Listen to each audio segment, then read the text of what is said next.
Number 10. Cyclops. The rivalry between Scott and Logan is legendary at this point, and it's not just all about Jean either. Even when she's not there, they still can't get along. She's usually not there because she's temporarily dead. It's fine, it's a thing. The fact that they can't get along has a lot to do with their different base personalities. Scott is not only an authority figure, but someone who leads through opposition a lot, and he could care less if you like him or not. Wolverine responds super poorly to authority and is much more of a let's get this done, not a let's think this to death kind of person. Also a bit of a lone wolf. So they fight, be it verbally or physically, but this fight was actually because Wolverine was being influenced by the villain Sauron. Because of this, he began to hallucinate, seeing his teammates as enemies instead. This led to him tussling with Cyclops. While Wolverine was able to pin Cyclops, Scott was able to blast him off and far away and keep the fight on his own terms. People forget how strong Scott's optic blasts are. They're much more than just pretty lights. Number 9. Gambit. Now, unlike Cyclops, Wolverine and Gambit can get along and have enjoyed an easygoing friendship at times. So when these two face off, it's oft times more along the lines of intense sparring sessions. It's more like let's see what we each can do. Such as in Uncanny X-Men number 273, where they fought in the Danger Room before it was a person that Xavier had been keeping trapped after it developed sentience. Dark stuff. Gambit's not above fighting dirty, which he does here. They're on par, which is already saying something. Old man Logan. This is when Gambit realizes that he can make the Danger Room kinda psych Wolverine out, and he makes it create Lady Deathstrike within it. Now, Wolverine has some pretty complicated feelings about her, and so this leads to Gambit being able to overpower him.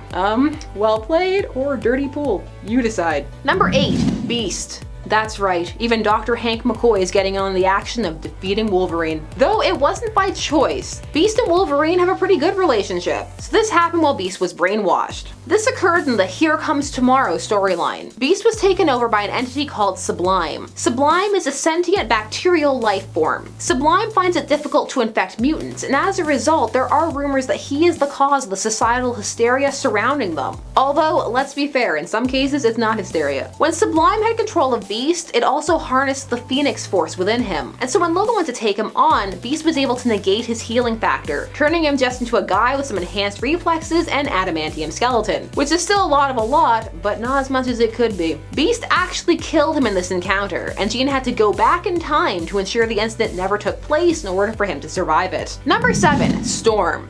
Storm can control the weather. She has been worshipped as a god. There's something very wrong with the world if she can't defeat Wolverine. Now, while Storm and Wolverine may at times have a romance that's kind of so out there, at least at first glance, that I love it, this didn't stop her from killing him in X-Men Forever. This was a series that in a very noirist fashion opens with a dead Wolverine. He was the shock kill with Legasp at the beginning. Who could kill Wolverine? Well, it turned out that was an evil Storm. That's who. But why though, you may be asking? Well, keep asking, because the series was cancelled, so the answer was never revealed. Number 6. Kitty Pryde, aka Shadowcat. Kitty is a very powerful mutant, but she wasn't always perceived that way. Her depiction has grown over time as people have really come to ponder and appreciate just how truly terrifying a phasing ability is. Kitty taking out Wolverine shouldn't really be much of a shock. In a what if story entitled What If Wolverine Enemy of the State, Kitty would kill Wolverine. In this story, Wolverine had fallen under Hydra control, and he was proving quite the danger, killing his former friends and allies. As a result, Kitty ended up engaging with him. Since he was so out of control, she stuck her hand through his head and re-solidified it inside, destroying his brain, and her hand was stuck in his skull since he had chopped it off. And as a result, he couldn't get it out and he couldn't heal. Ouch, and also gross. Number 5. Apocalypse. Now, you would think you wouldn't just try to take on an essentially immortal, terrifying, powerful mutant with just your claws. Yeah, you might think that, but you're not Wolverine. Ultimate Wolverine decided to take on Apocalypse head on. But I mean, a lot of things happen in the Ultimate Universe. Needless to say, it does not go well for Wolverine. Apocalypse is pretty similar between 616 and 1610. Wolverine gets some good hits in, but with Apocalypse's pedigree, healing factor, and other powers, Wolverine gets pretty badly beaten. Number 4. Magneto. We've talked about this many a time here on Top 10 Nerd. Magneto once ripped out Wolverine's adamantium skeleton, just separated it from his body, pulled the metal right out through the skin. While this didn't kill him, it did put him out of commission for a while. This action, while gruesome, also gave some a that actually makes a whole lot of sense. Why hasn't he done that before now? That's because he was being nice. Nice guy Magneto. This action proved to be the breaking point for Charles, who erased Eric's memory using his telepathic powers. Actually, he just erased the whole self as a person. This action would unleash a darkness in Charles, and also unknown to him at the time, merge their two consciousnesses together, eventually creating the being being known as Onslaught. Number 3. Speaking of Onslaught, here he is. Once the fusion of Charles and Magneto was complete, the world was graced with Onslaught, an event that still has mixed reviews to this day. Well, however you felt about it, Onslaught was for a time described as beyond Omega level. People weren't going up against him one-on-one. No, you went in teams, and sometimes team-up teams, like the Avengers and the Fantastic Four. Wolverine against Onslaught, like a fly being swatted. Number 2, Proteus.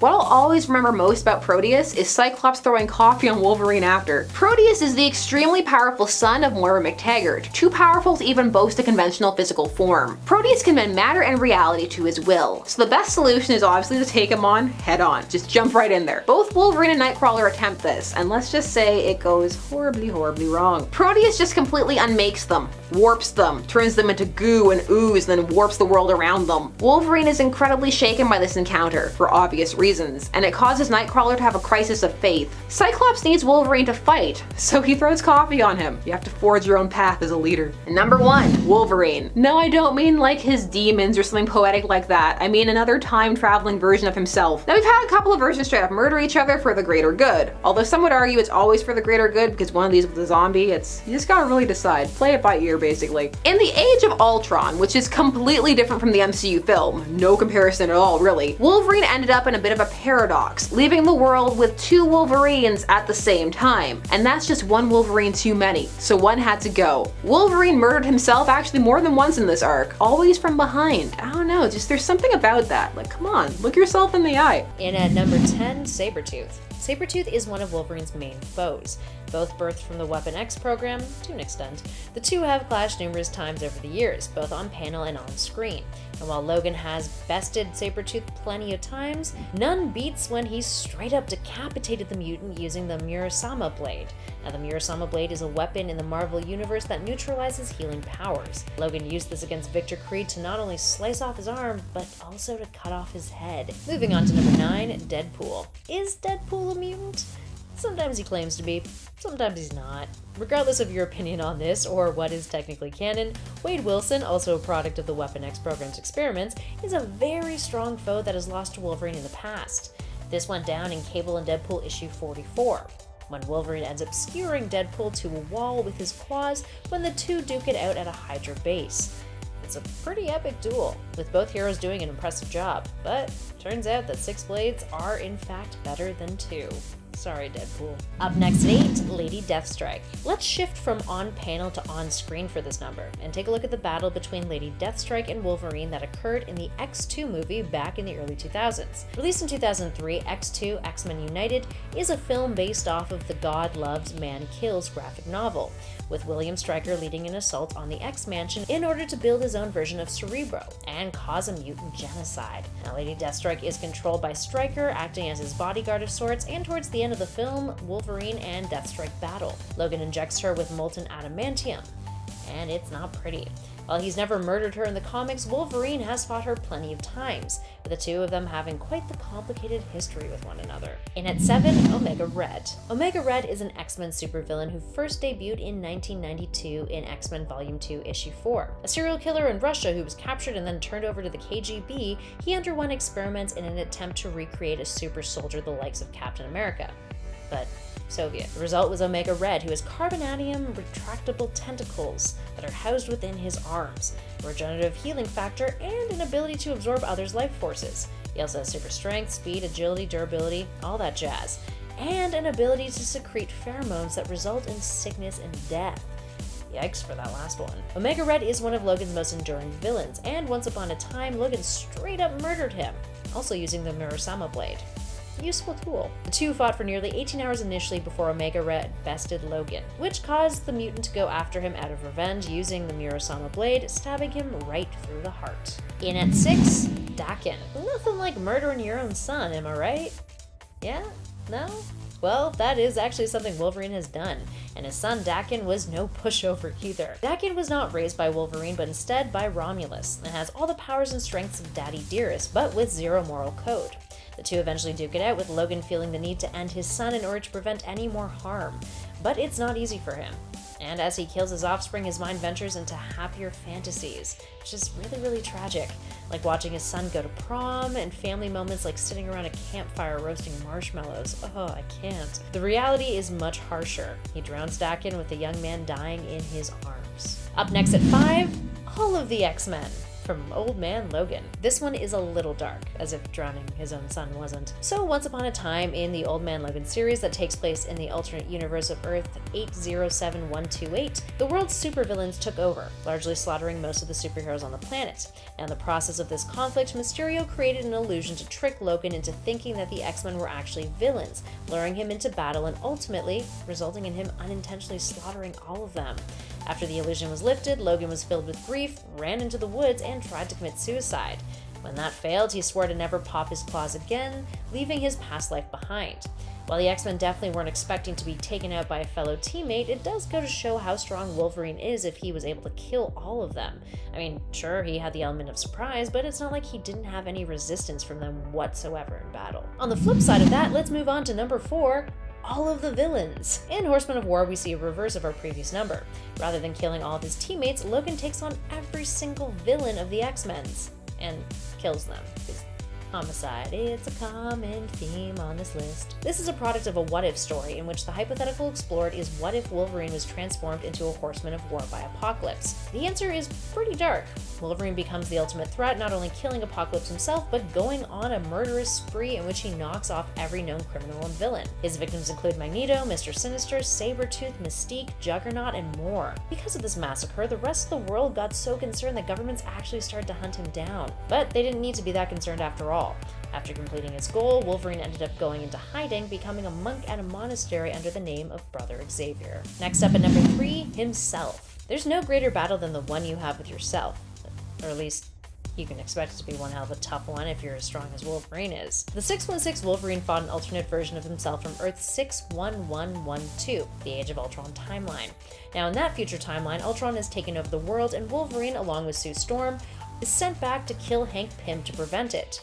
Hank being the man who created Ultron in the comics. Now once they've done that, they return to their own timeline only to discover that it has radically altered it for the worst. With Hank dead, the Kree-Skrull conflict spread to Earth and created more devastation. They end up encountering the Defenders in this timeline, and Wolverine ends up fighting himself, with the time-traveling Logan killing himself in the brawl. In at number 2, Magneto. Magneto generally has the upper hand against Wolverine. Logan's skeleton is plated with adamantium after all, which is metal. Magneto even once ripped it from his bones in one of the most disturbing attacks on an X-Men member in history. But Wolverine has gotten his day in the sun as far as the Master of Magnetism is concerned. In the Uncanny X-Men arc, Eve of Destruction, Magneto is thwarted by the X-Men team, and when he tries to make peace with them, Logan decided to take the opposite route, not falling for his tricks. He impales him with his claws, and the team leave Magneto on the ground bleeding out. They also have a drink afterwards too, which kind of feels weird because it's like, hey, we just left a dude to bleed on the ground, but it was Magneto, so... And last but not least, in our number 1 spot, Jean Grey. In X-Men Phoenix and Song, Jean Grey is so overcome with the Phoenix Force that she's no longer able to control it. She's unable to rid herself of it, and she's become an all-powerful antagonistic force, threatening the universe itself. Rather than become the Dark Phoenix again, she ends up turning to someone outside of herself for help. That someone is Logan. And he does her bidding. He ends up driving his claws through her body multiple times in order to kill her, despite the amount of internal pain this causes him. This even played out in X-Men The Last Stand on the big screen in the film adaptation. And in all forms, it's a pretty tragic moment. Number 10, Silver Samurai. The Silver Samurai and Wolverine have an epic fight with one another in Uncanny X-Men issue 173. Kenichio Harada and Logan have a ton of history, and despite fighting one another a bunch, the two also share a mutual respect for one another.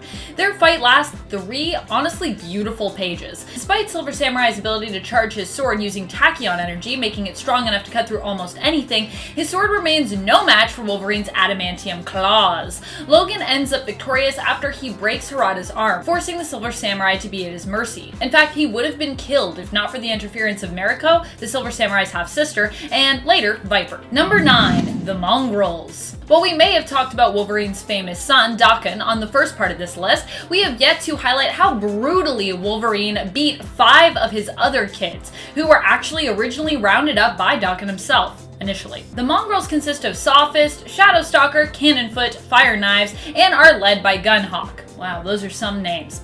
Cannonfoot is the only one that is actually confirmed a mutant, but I feel like we simply didn't get enough time with the other members of the Mongrels to really learn what their mutant powers were, but I'm sure they had them. One can assume their power sets would at least be somewhat similar to Logan's, had we actually gotten into that. Of course, pitting the Mongrels against their father was all part of a master plan to get back at Wolverine and basically torture him. In fact, they were expected to die. A plan that was executed and orchestrated by Daken and likely the right hand. Logan killed the group of mutants without knowing that they were actually his own children, and I don't think we really even knew if they knew that he was their dad. Wolverine finds out after his connection to the Mongrels, and despite the fact that they were the ones who attacked him, Wolverine ends up feeling pretty guilty about it. Number 8.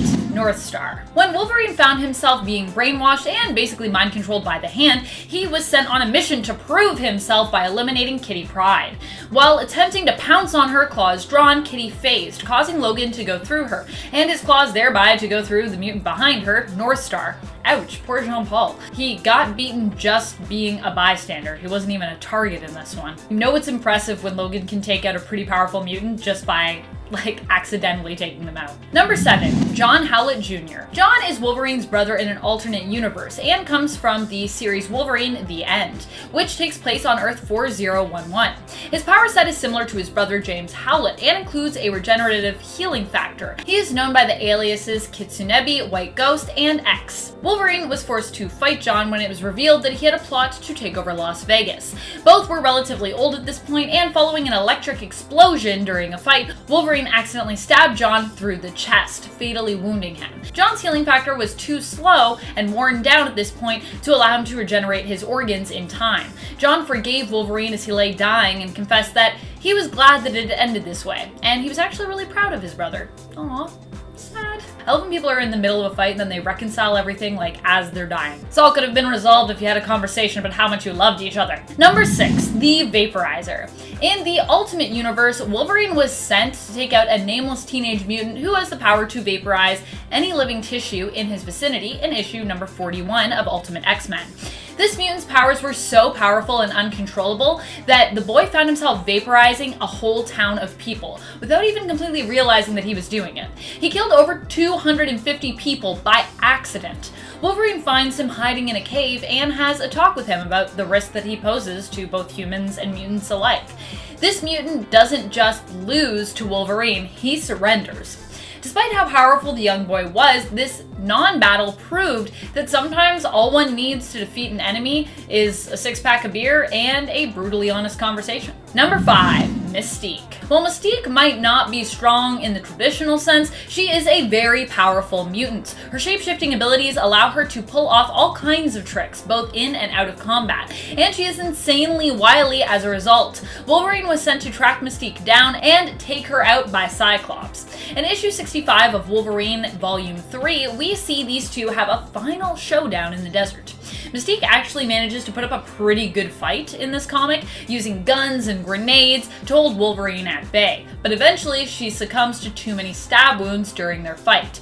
Wolverine, of course, just eventually heals himself. Despite defeating her and leaving Mystique weak enough that it would be possible for Wolverine to just take Raven out right there, he chooses to leave her bleeding out in the desert with a loaded gun, claiming that she knows what it's for. Ooh, that is dark. He's like, I'm not like you can use this gun. And I'm like, Wolverine, you kill people all the time, dude. What you talking about? You got some similarities there, I think. Number 4, the HELLFIRE Club. The HELLFIRE Club is basically one of the big bads of the X-Men world. They are an organization of criminal and mutant masterminds who aim to weigh the scales in the mutants' favor when it comes to world domination. That's right, they want to take over the world like most mutant bad guys do. They also dress like they're from Victorian England because, well, I guess they can. But despite their appearances, they still have some fairly strong members and a bunch of minions loyal to them. So don't think that just because they look ridiculous in their Victorian England dress that they are ridiculous, because they're not. But despite having an army of loyal members, this wasn't enough to stop Wolverine. In Uncanny X-Men issue 133, Wolverine takes down their entire brigade, all on his own, in an attempt to save the rest of the X-Men, who found themselves captured by them. Embarrassingly for Cyclops, while Wolverine takes on pretty much the entire HELLFIRE Club's army of minions, Scott struggles to take on Mastermind by himself in a fight on the astral plane. Wow. Keep up here, bub. Number 3, Cyclops. I know what you're thinking, so wait a minute, Amanda, doesn't Cyclops usually beat Wolverine? Well, you're right, he usually does beat Wolverine. However, there have been a few occasions where Wolverine has come out on top. One, in the 90s animated cartoon, there is a scene where Wolverine fights Cyclops, except it isn't really Cyclops, it ends up just being a robot, as Cyclops at the time is getting married to Jean Grey. However, Wolverine does best this simulation of Cyclops, which is pretty impressive, even though it's just a simulation. And number 2, there is a time when Wolverine comes very close to basically killing Cyclops, in my opinion, and that would be in X-Men Schism. At the end of X-Men Schism number 4, we actually see that Wolverine is just about to finish off Cyclops, claws drawn, about to smash him right in the face with those claws. We pick up on X-Men Schism number 5, and the two continue to fight. It seems that Cyclops is basically blasting Wolverine down to bones, but the cool thing about this is that Wolverine is still intact. Although he doesn't have a lot of flesh on him, he's still actually able to fight Scott. And he actually probably would have finished them if it wasn't for Hope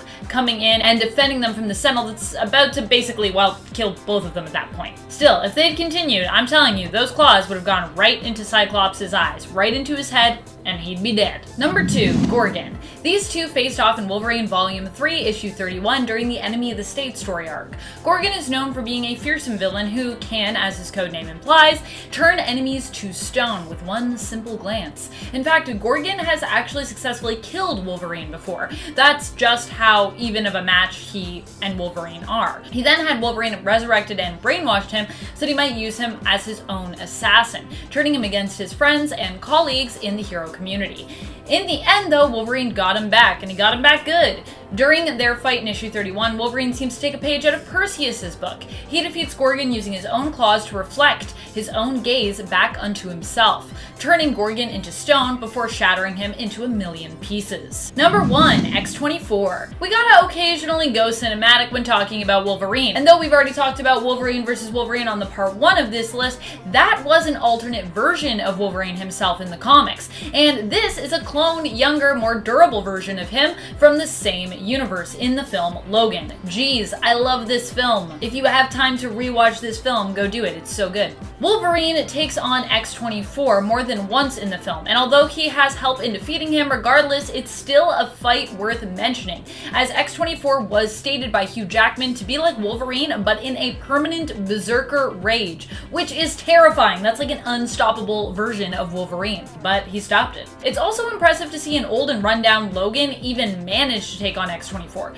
even with the assistance of Laura, aka X-23, and her friends. And sure, Logan himself died in the end, but really only at the cost of helping to actually take out X-24. Number 10, lost his nose. After Wolverine lost his adamantium from Magneto ripping it out of him, which was also a pretty terrible thing he suffered through, he also lost his nose along with it. It seemed that without the adamantium, Wolverine then reverted to an animalistic state, which has been on and off characterized as some part of his mutation, or alternatively, he gets it from his biological father. During the time he was without his adamantium as such, he also started to appear more animal-like, and as a result somehow lost his nose for some time in all the chaos of art that followed.